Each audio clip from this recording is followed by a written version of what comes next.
Have you ever considered that heartbreak might be the most honest moment of your life? When everything falls apart, when the person you loved walks away, when the dream dissolves into dust, when you left with nothing but silence and a racing heart. That is the moment when the illusion finally shatters. We spend so much of our lives running, chasing after meaning, after comfort, after someone who will finally make us feel whole, but rarely do we stop to ask, what exactly is it that we're chasing? Alan Watts once said, "Trying to define yourself is like trying to bite your own teeth." And so it is with love. We try to possess it, label it, hold it still, like a butterfly between glass. But real love, raw love, is not something you can hold.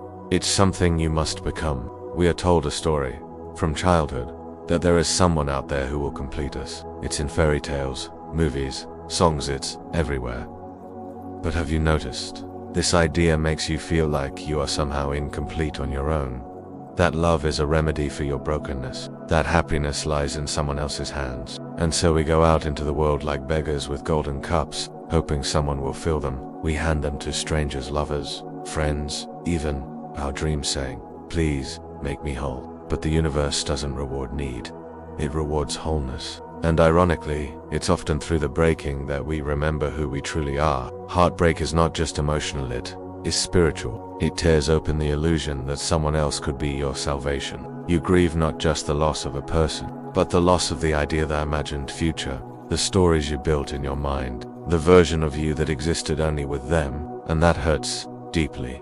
But what if I told you that this pain is sacred? Carl Jung believed that the shadow, the dark, rejected parts of ourselves, holds the key to our transformation. And heartbreak forces us into our shadow. It makes us meet the parts of ourselves we've hidden, avoided, denied. You are not crying over them.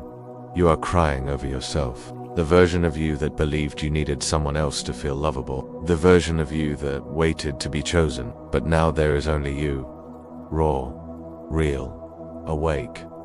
The universe doesn't break us to punish us. It breaks us to show us the cracks, because that's where the light gets in. Each person who enters your life is a mirror. They show you what you love, what you fear, what you believe about yourself. Did you notice how you were when you were in love? How you gave so much? How you saw beauty everywhere?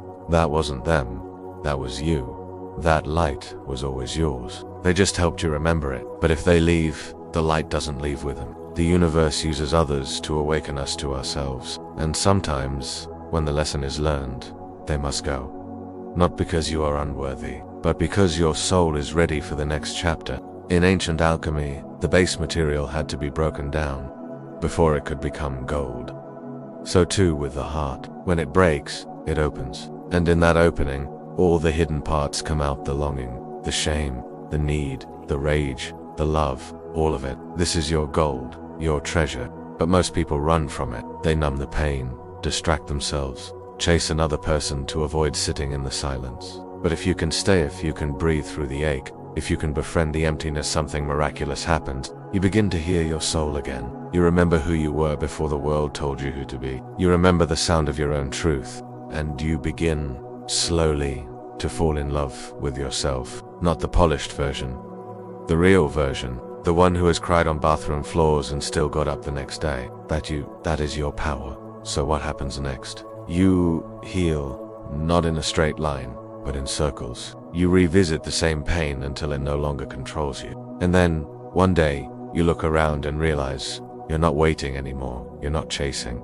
You're simply being. And in that being, love finds you again, not to complete you, but to reflect your completeness. This is the love worth waiting for. Not the kind that needs you to shrink or chase, but the kind that meets you where you are fully, honestly, openly. And the most beautiful part, even if it ends, it cannot take away who you've become, because you've already found the one you were searching for. So, if your heart is breaking, let it shatter. Let it burn through every illusion you had about who you are and what love is supposed to be. Because on the other side of that, pain is not just healing, it's freedom. And in that freedom, you will find a love that no one can give or take away. The love that was always yours. The love that is you.